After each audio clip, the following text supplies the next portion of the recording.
En daarvoor bel ik even met Marleen Rutte, die nu in de auto zit. Hoi Marleen, dat is een goed teken, want dan hassen het de mensen druk als ze in de auto zit. Ja, zeker. Ik dacht, nu kunnen we even bellen. Dus echt super fijn dat je nu even belt, Ruud. Ja, leuk, goed zo. Leuk om dich weer eens te huren. Ja, we hebben elkaar door al die omstandigheden de tijd niet meer gezien. Het artiestenleven, laten we maar meteen even beginnen Marleen. Ja, dat is natuurlijk wel even pittig, hè? Potverdorie.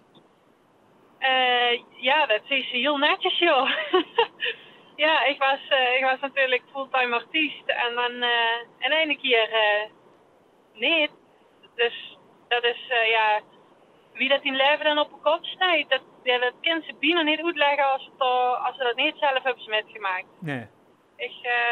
De laatste 2 jaar werkte ik nog maar 8 uur als logopedist erbij.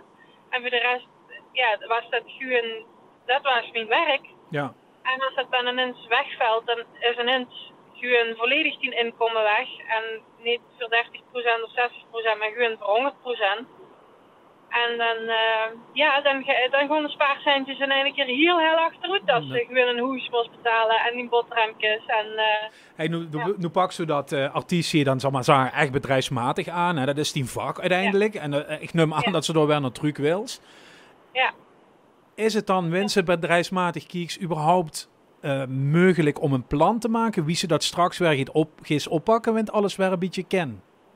Nee, dat is echt onmogelijk. Want de wet echt niet. De wet nu al niet wat morgen is. Dus dat staan wat over een half jaar of een jaar is. En er staan natuurlijk alle optredens die gepland worden voor nu. Die zijn doorgeschoven op volgend jaar. En laten we hopen dat dat doorgaat. En dat alles wat voor 2021 nog gepland staat voor vanaf de zomer, zeg maar, dat ook gewoon door kan gaan. Maar ja, echt geen idee. Dus laten we eerst maar eens even kijken wie dat alles zich gaat vorderen. En dan zien we dan wel weer verder. Ja, zo is het. Ik denk dat iedereen wel geleerd, of elke ondernemer, het afgelopen jaar wel geleerd heeft om flexibel te zijn. En alleen dan kan ze het kipje boven water gooien. Even terug naar af, zal ik maar zeggen. Doe dags ooit van, ik vind dat op die bühne leuk en ik kan best wel een beetje zingen en daar kan ik misschien wel van maken. Wie is dat bij dich gegaan om bij het plat uit te komen? Want ja, de huis vaak, het is wel mijn eerste taal, maar om ruig te doen, zo probeer je het toch in het Engels. Ik zeg maar het. Laat ik het zo zeggen, ik heb metgedaan in Dans het Muziek, de wedstrijd 2011. En ik heb er aan metgedaan, omdat van tevoren al heel veel vrienden tegen me gezegd van, dat moest meedoen aan The Voice of X Factor of zo. En dat was toen echt helemaal niks voor mij. Want dan moest ze Engels zingen en dan werd ze afgekraakt. Ja. En daar zocht ik echt niet op te wachten. Dus, en ik was toen al van Limburgse liedjes, Duitse liedjes, dat zong ik het liefst. Mm-hmm. En naar feestjes waar de thuismuziek gedraaid werd, daar kon ik me ook het beste in veugen, zeg maar. En zo is dat begonnen. En ik weet nog dat toen ik echt begon met mijn optreden, zeg maar, toen heb ik heel duidelijk gezegd van, ik wil ook Duits zingen. En toen is me van alle kanten wel minimaal 10 keer gezegd van, er moet echt een keuze maken, Limburg of Duits. Ik ben wel blij dat ik dat niet heb gedaan. Want daardoor zing ik dus ook het hele jaar door. Maar ja, Limburg, dat blijft toch in mijn hart zitten. Ik denk dat als dat eenmaal in mijn hart zit, dan gaat het er ook nooit meer uit. Ja, en wordt dat van bij dich heen uit, zeg maar, ook gestuurd? Zag je die ouders tegen dich van Marleen, hoe blieft toe eens even bij zichzelf, ondanks dat ze nog zo jong is? We zijn, mijn broer en ik, we zijn zo opgevoed.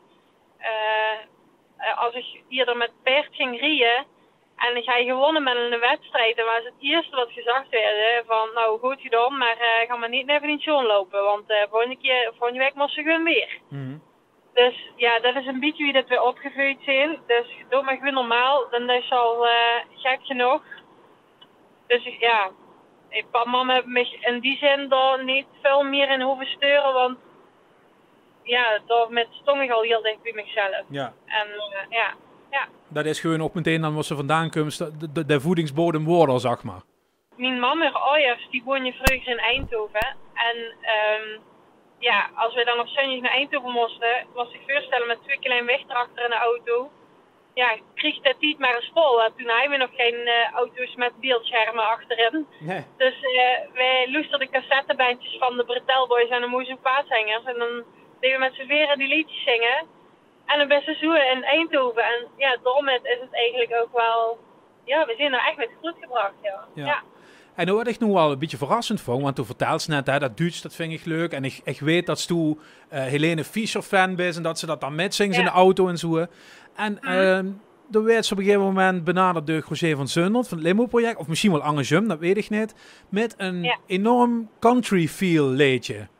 Ja, leuk hè? Ja, dat had ik eigenlijk niet verwacht.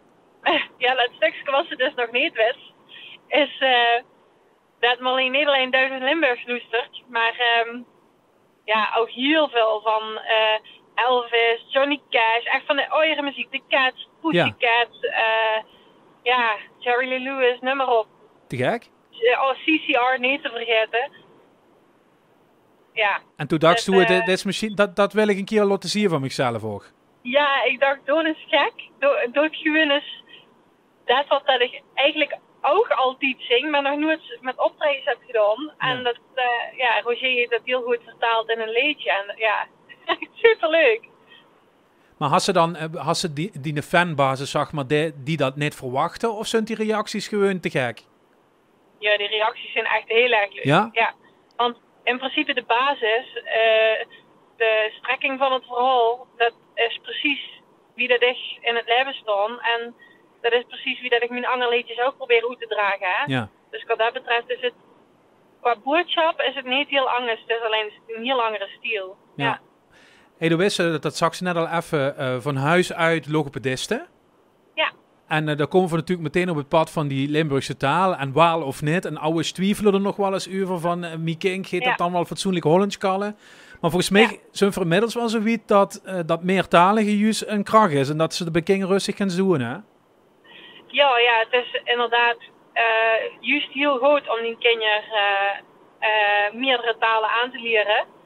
Soms werd wel eens, of eerder werd het ook wel eens gedacht van, dan is die woordenschat in het Nederlands veel minder.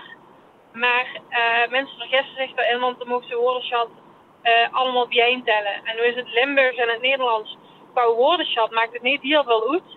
Want in principe vertalen we alleen dezelfde woord en is de zinsbouw hetzelfde.